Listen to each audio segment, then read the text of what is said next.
Oh, how do I start this one?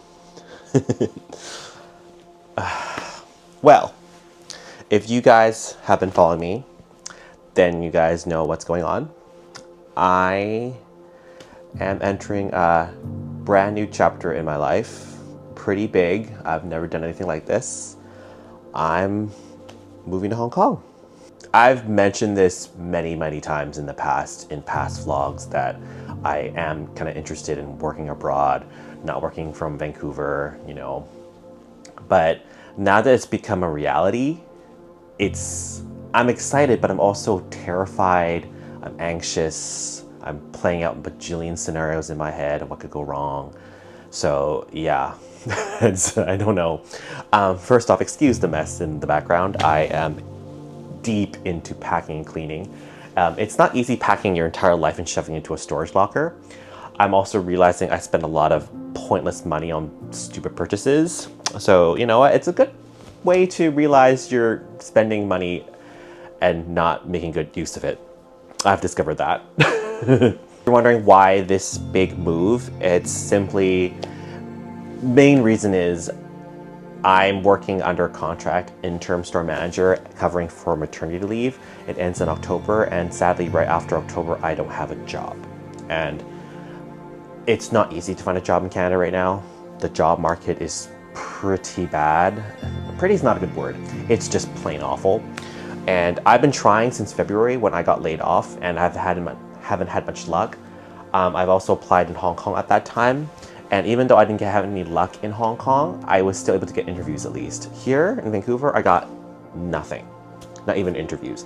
So, at least I got to kind of practice interview skills a little bit in Hong Kong, but nothing too crazy. And then this opportunity really came out of nowhere. Like, I'm in the middle of my contract, and this company reached out to me asking if I'm interested in the position. I was like, of course I am.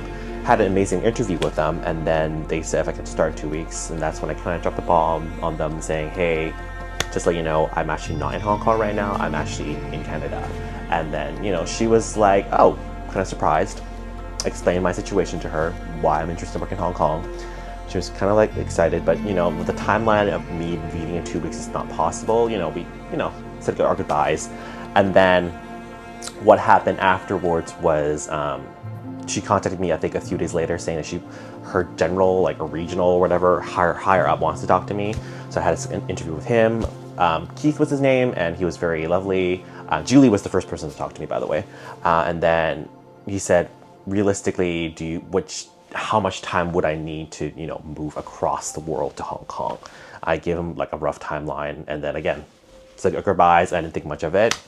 A week later, Julie reaches out again saying, we can make that work, your timeline. And I was very surprised, because one thing I really had to ask them was, why are they so interested in working with me and having me be part of their company? Because there are millions and millions of people in Hong Kong that are looking for work.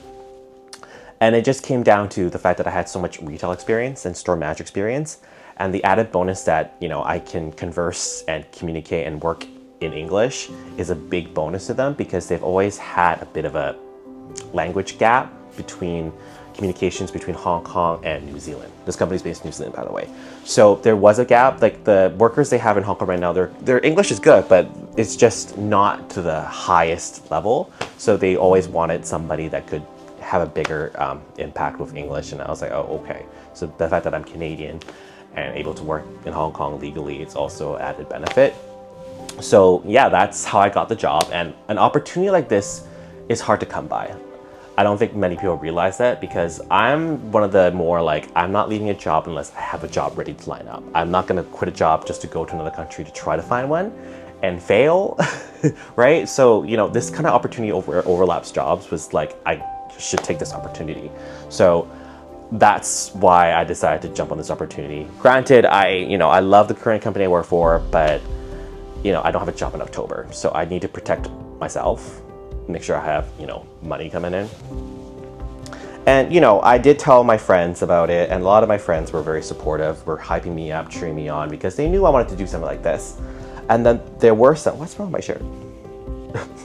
But there were some friends that were a little bit negative, mainly be saying, oh, aren't you a little too old to be starting a brand new chapter? And, you know, those people that said that are also the ones that actually had the same adventure when they're in their mid and late 20s. I get it. It's not normal for someone like around my age to have this new beginning, a fresh start in a new city. But I never had that because, you know, growing up, I've always been in a very stable household, you know, doing craziness. Wake up, go to school, or wake up, go to work, you know, make money, have a roof over their head, keep it simple. I didn't have that adventure. But at the same time, when I was younger, I didn't crave it because I was just scared. I still am scared, but I'm just a little older, and believe it or not, I'm financially more stable. So I felt like, you know, this is a good time. An opportunity came knocking on the door.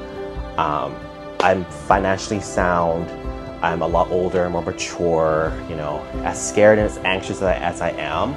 It's an opportunity that is safe for me to do because when you think about it, choosing Hong Kong is kind of a safety choice. You know, I love the city, don't get me wrong. I want to work there after visiting the last time. It was just amazing. But it's a safety choice because in the end of the day, I know people there. I speak the language fluently, 90%. So it's not like a big leap, but it's still a leap, if you know what I mean. So it's a nice little balance. I get to be adventurous, try something new, but at the same time, it's still safe to, you know, cater to me being anxious about it. So, yeah. At the end of the day, I will always think of Vancouver as my home. I did grow up here, so it is gonna be sad to see, you know, waking up and not seeing, like this apartment, for example, seeing friends that I've known for over the years. So it's gonna be surreal. I've lived in this apartment, I think, 6 years. You know, I had a lot of firsts here, you know, a lot of happy moments, but there were a couple sad ones, a lot of sad ones too. You know, Yuna was a big part of my life. Yuna passed away when I was living in this apartment. A loved one passed away. So, you know, there were happy and sad moments, and, you know, this apartment was here for that. It's a big spacious. I'm gonna miss the cheap rent. You know, it's just not every day you can get cheap rent in Vancouver. So, yeah. Basically, right now I'm doing a lot of packing and planning, and any spare time I have, I'm trying to see as many friends as I can before I go. So, you know, I'm happy they're all making time for me. And then I remember I was talking to several friends that were negative about it, and some friends had no idea. And you know what? I don't need to see those friends because if we were truly good friends, they would have made time for me and I would have actually reached out to them. And people are thinking, oh, well, you didn't tell them. Well, I kind of made it very loud and clear that I'm leaving. I posted on social media, like, you know, I won't shut up about it. So, you know, if you didn't know, you don't know. Clearly, we're not close enough for you to know. So I'm gonna make sure I see as many people as I can before I go. You know, I'm kind of scared. I think the most scariest thing I'm worried about is the work culture and not the customers. I can handle the sass, I can handle the rude customers because I do that here. I've done it for 22 years. So I'm fine with that. It's the coworkers, because in Hong Kong, it is very highly competitive. You know, coworkers are coworkers. They don't really, you don't bond with them as much as it is on this side of the world. It's very competitive, and I'm going into a higher position. I may have taken someone else's job, maybe someone that wanted a promotion. So I could see and sense probably some hatred towards me, and you know, they don't let that go easily. So I'm going in anticipating I'm gonna have some confrontation. I feel that are standoffish, but I'm gonna be who I am. You know, if you don't like me, you don't like me, but I'm just there to do a job because I'm gonna have to adapt to. Not everyone I work with is gonna be friendly. Not as like here. Because even here, when I first got to a new store, you know, at the beginning, they might be a little bit hesitant with me, but eventually, you know, once they get to know me, they're like, oh, okay, James is a normal person, James is awesome. But in Hong Kong, I think it's a different beast. Once you come off bad to them, it's always gonna be bad. So yeah. So, you know, brand new chapter, you know, it's never, one thing I've learned is it's never too late to start over. It's never too late to be adventurous. It's never too late to try something new.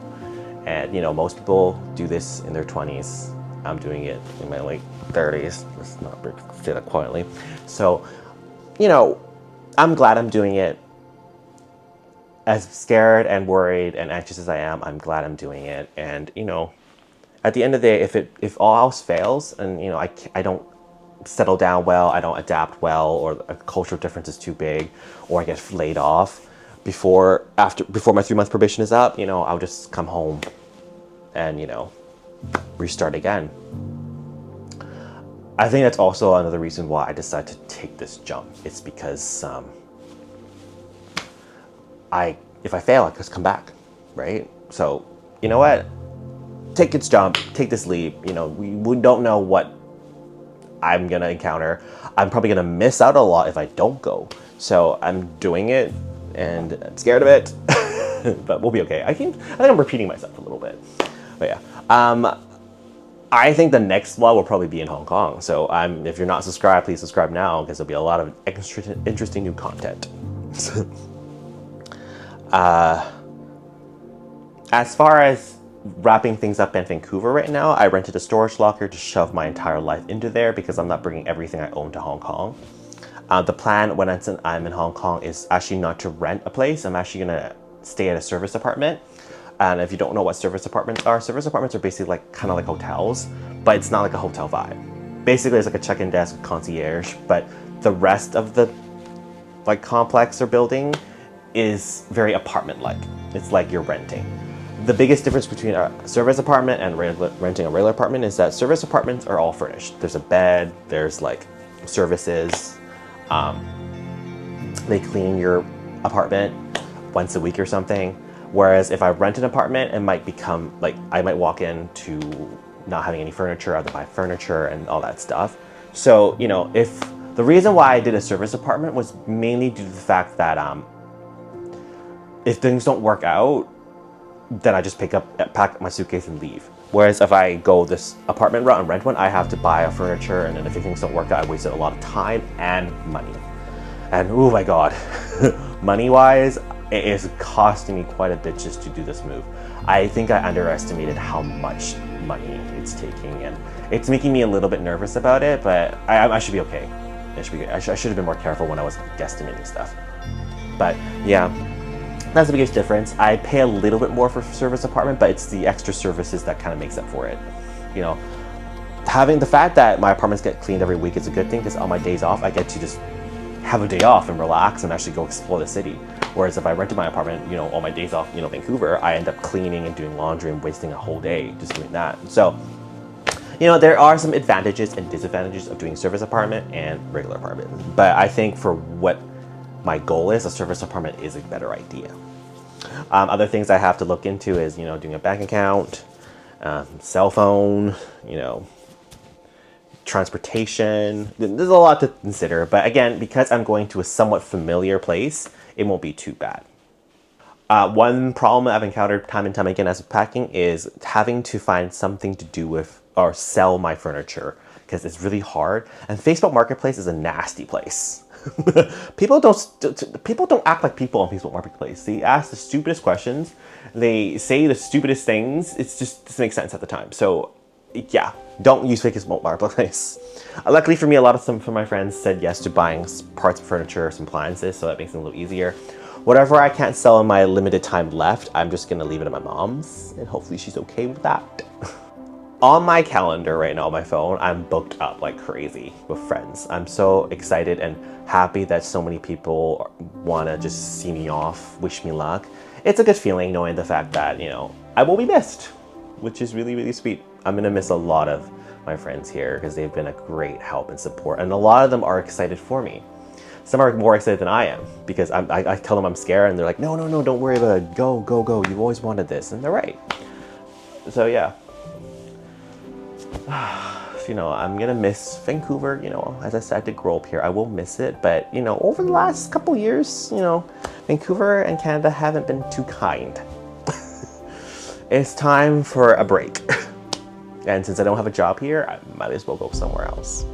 But yeah, at the end of the day, the one thing I can definitely confidently say, I said it earlier already, it's never too late. It's never too late to start a new chapter in life, go on an adventure, experience anything new. And honestly, living abroad away from where you grow up, getting that experience is probably just priceless, and it's something I recommend everyone do. And it really doesn't matter how old you are, you know, do it when you're comfortable doing it. Like, you know, like people like me, I don't want to jump into something that's risky, right? I do it when I feel safer to do it, and, you know, have a safety choice, I guess. But yeah, I don't know when's the next time I'll be sitting in front of the camera and just straight up talking, but, you know, it's always been great getting to know a lot of you guys through just my vlogs, because as I said, these vlogs, I just do it for myself as like a journal, and, you know, my friends just to like watch what I'm doing. So I really hope you guys continue to tune in and watch my vlogs, especially when they're going to be in Hong Kong. And hopefully the next time I sit in front of the camera like this, I'm in Hong Kong and telling you what's happening. For now, as always, I guess you guys can say is thanks for watching, and I'll see you all next time.